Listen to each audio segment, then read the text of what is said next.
এই আমার মেয়ে দেখো মোমো বানিয়েছে। কালকে তোমাদের দাদাভাই শিক কাবাব বানিয়েছিল, আজকের আমার মেয়ে মোমো বানিয়েছে। মোমোটা কিন্তু আমি হাত দিয়ে ধরে দেখাচ্ছি তোমাদেরকে। দেখো কি নরম সফট, দেখো দেখতে পাচ্ছ, খুব নরম সফট। আমার মেয়েকে বড় মেয়ে এখন ছোট মেয়েকে দিতে যাচ্ছে 5খানা। আর চলো রান্নাঘরে দেখাচ্ছি তোমাদের। আর এখানে এই লাইটগুলো লাগিয়েছিল 25 ডিসেম্বরে, এই যে এখানটা এরকম লাগছে, ঠিক আছে।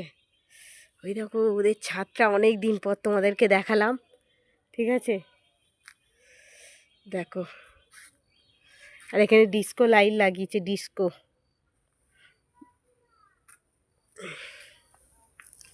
আর এখানে হচ্ছে তোমার এই যে মোমোটা, এগুলো কাঁচা আছে, এগুলো হবে। এই যে বাটার রয়েছে এখানে, আর এই যে মোমো দেখে নাও। আর এখানে সিদ্ধ হচ্ছে, কিরম ভাব হচ্ছে। আমার মেয়ে কিন্তু নিজেই করেছে, এটা আমরা বলে দিইনি। এটা ভেজ মোমো হচ্ছে, ভেজ মোমো, ঠিক আছে।